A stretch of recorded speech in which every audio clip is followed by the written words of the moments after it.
कौवी का पूरा परिवार शहर में रहने के लिए चला जाता है और भूरी का दाखिला एक प्राइवेट स्कूल में हो जाता है। भूरी बेटा, भूरी जल्दी उठ, आज तेरे स्कूल का पहला दिन है। रामपुर के जंगल में भूरी चिड़िया अपने मम्मी पापा के साथ रहती थी। उसका पिता कालू कौआ शहर में नौकरी करता था। उसे रोज रोज शहर आने जाने में बहुत परेशानी होती थी। उसकी परेशानी को देखकर भूरी की माँ टुनटुनी एक दिन अपने पति से कहती है, सुबह सुबह तुम्हें उठकर नौकरी पे जाने के लिए निकलना पड़ता है। खुद भी परेशान रहते हो और मुझे भी परेशान करते हो। तुम ऐसा करो, शहर में ही घर किराए पे ले लो, हम सभी वहीं रहेंगे। भूरी का भी दाखिला किसी अच्छे स्कूल में करवा देंगे।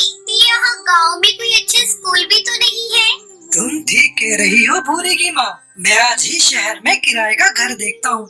इतना कहकर कालू कौआ वहाँ से चला जाता है। शहर जाने की बात सुनकर भूरी चिड़िया खुश हो जाती है। उस दिन भूरी चिड़िया खुशी खुशी अपने गांव के स्कूल में जाती है। क्या बात है, आज तो तू बहुत खुश है। तुम्हें पता है लूसी, मैं अपने मम्मी पापा के साथ अब शहर में रहने जा रही हूँ। अब से मैं वहीं पढ़ने जाऊंगी। कालू कौवे का पूरा परिवार शहर में रहने के लिए चला जाता है और भूरी का दाखिला एक प्राइवेट स्कूल में हो जाता है। भूरी बेटा, भूरी जल्दी उठ, आज तेरे स्कूल का पहला दिन है। जा जल्दी से जाकर ब्रश कर ले, तब तक मैं तेरा ब्रेकफास्ट रेडी करती हूँ। भूरी चिड़िया तैयार होकर बस का इंतजार करने लगती है। तभी बस का हॉर्न बजता है। माँ, लगता है स्कूल बस आ गई, अब मैं चलती हूँ। भूरी बस में बैठकर स्कूल चली जाती है। जब वो अपनी क्लास में पहुंचती है, अरे रे, तू यहाँ क्यों बैठी है? तूने अपनी शक्ल देखी आईने में? कोयले की तरह काली है। तू हट यहाँ से, पीछे जाकर बैठ। भूरी चुपचाप पीछे वाली सीट पर बैठ जाती है। तभी क्लास में स्कूल की टीचर नेहा तोती आती है। लगता है तुम इस स्कूल में नई स्टूडेंट हो। चलो अपना नाम बताओ। मैडम, मेरा नाम भूरी है। तुम पीछे वाली सीट पर क्यों बैठी हो? चलो आगे आओ। नहीं मैडम, ये काली कलूटी मेरे पास नहीं बैठेगी। मैं इसे अपने पास नहीं बिठाऊंगी। क्यों, क्या हुआ? ये भी तो तुम्हारी तरह इस स्कूल की स्टूडेंट है। तो ठीक है, आप इसे पढ़ाइए, मैं नहीं पढ़ूंगी यहाँ। मैं जाकर आपकी कंप्लेंट प्रिंसिपल मैडम से करती हूँ। थोड़ी देर बाद स्कूल के प्रिंसिपल नेहा तोती को अपने कैबिन में बुलाती है। आप ये क्या कर रही हैं? मिस नेहा, आपको पता है ना, टूनी ट्रस्टी की बेटी है। उन्हीं के सहयोग से ये स्कूल चल रहा है। अगर टूनी उस काली स्टूडेंट के पास बैठना नहीं चाहती तो आप उसे फोर्स क्यों कर रही हैं? अब आप जाइए अपने क्लास में और अपने काम पर ध्यान दीजिए। आगे से आपकी शिकायत मेरे पास नहीं आनी चाहिए। नेहा तोती वापस अपनी क्लास में आती है। चलो सभी अपनी अपनी जगह पर बैठ जाओ। आ गई ना अकल ठिकाने, बहुत आई थी मुझे काली कलूटी के पास बिठाने वाली। शाम को जब स्कूल की छुट्टी होती है तो सभी बच्चे अपने अपने घर जाते हैं। भूरी चिड़िया उदास मन से अपने घर पहुंचती है। उसका उदास चेहरा देखकर उसकी माँ उससे पूछती है, क्या हुआ बेटा, तू उदास क्यों है? नया स्कूल तुझे पसंद नहीं आया क्या? नहीं माँ, ऐसी कोई बात नहीं। अगले दिन जब पूरी चिड़िया स्कूल जाती है तो देखती है कि पूरी क्लास में चारों तरफ केले के छिलके पड़े हुए थे। भूरी चिड़िया बिना कुछ बोले अपनी सीट पर जाकर बैठ जाती है। जब नेहा तोती क्लास में पढ़ाने के लिए आती है तो केले के बिखरे हुए छिलके देखकर गुस्सा हो जाती है। इस क्लास की ऐसी हालत किसने की है? मैडम, इस काली कलूटी ने क्लास में केले खा खाकर छिलके फेंक रही थी और मैंने इसे मना किया तो इसने उल्टा मुझे ही डांट दिया। अरे ओ काली चिड़िया, चल इधर आ और पूरे क्लास की सफाई कर। मैडम, मैंने ये केले के छिलके नहीं फेंके, इस टूनी ने फेंका है, वही खा रही थी केले। मैडम, आप टूनी के बैग को चेक कीजिए, अभी भी केले इसके बैग में ही पड़े हुए हैं। नेहा टीचर टूनी के बैग को चेक करती है और केले को देखकर सारी बात समझ जाती है। नेहा तोती टूनी को भूरी चिड़िया से माफी मांगने के लिए बोलती है। टूनी को अपनी गलती का एहसास हो जाता है। वो भूरी चिड़िया से माफी मांगती है। उस दिन के बाद से टूनी भूरी चिड़िया की सहेली बन जाती है।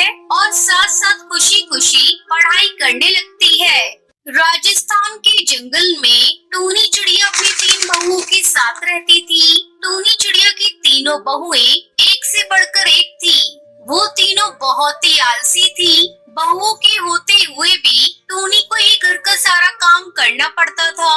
क्या करूं, 3 बहुओं के होते हुए भी मुझे ही घर का सारा काम करना पड़ता है। कुछ दिनों बाद करवा चौथ का त्योहार आने वाला था। एक दिन टूनी चिड़िया अपनी तीनों बहुओं को अपने पास बुलाती है। आओ आओ मेरी बहुओं, मुझे तुम तीनों को कुछ देना है। ये सुनकर तीनों बहुएं खुश हो जाती हैं। ये माँ जी हम लोगों को क्या देने वाली है? लगता है कुछ खाने की चीजें देंगी। अरे नहीं रे, माँ जी हम लोगों को क्या देंगी? वो तो खुद ही चटोरी है, उनसे कुछ बचेगा तब ना। अरे चुप रहो तुम दोनों, मैं इस घर की बड़ी हूँ। शायद माँ जी घर की चाबी मुझे सौंप कर तीर्थ यात्रा पर जाना चाहती है।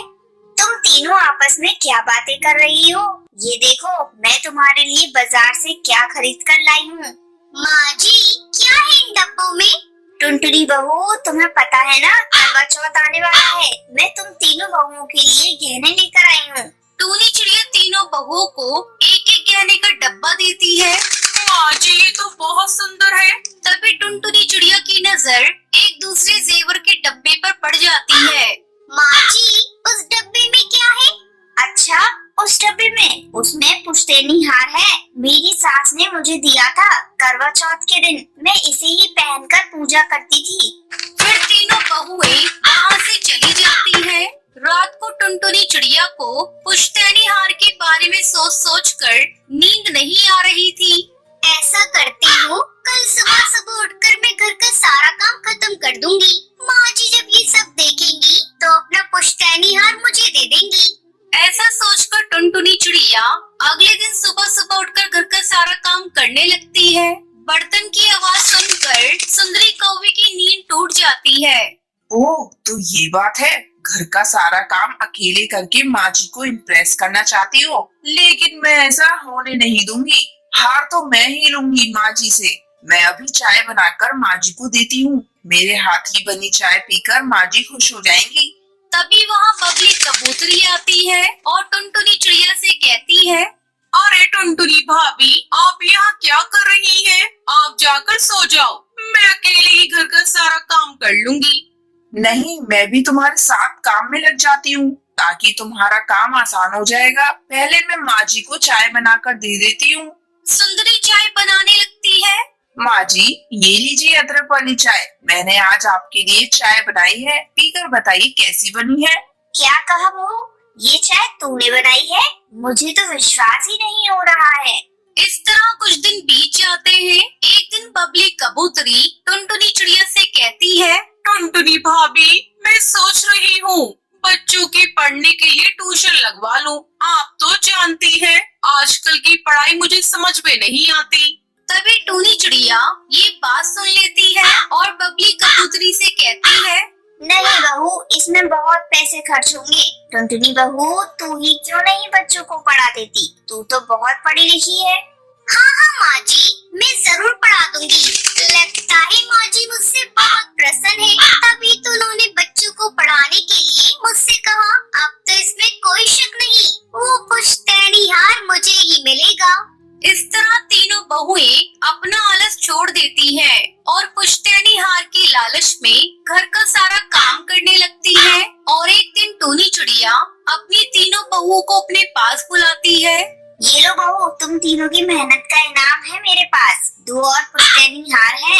तुम तीनों को मैं एक एक हार दे रही हूँ। इस पुश्तैनी हार को तुम लोग संभाल कर रखना। हाँ हाँ माँ जी, हम लोग इस पुश्तैनी हार को संभाल कर रखेंगे। तीनों बहुएं अपनी सास के दिए तोहफे से बहुत खुश हो जाती हैं और तीनों घर की जिम्मेदारी अच्छे से संभालने लग जाती हैं। ये देखकर टूनी चिड़िया बहुत खुश होती है और अपने पूरे परिवार के साथ खुशी खुशी रहने लगती है। अगर आपको ये वीडियो पसंद आई हो तो लाइक और ऐसी कहानियाँ देखने के लिए मेरे चैनल को सब्सक्राइब करना ना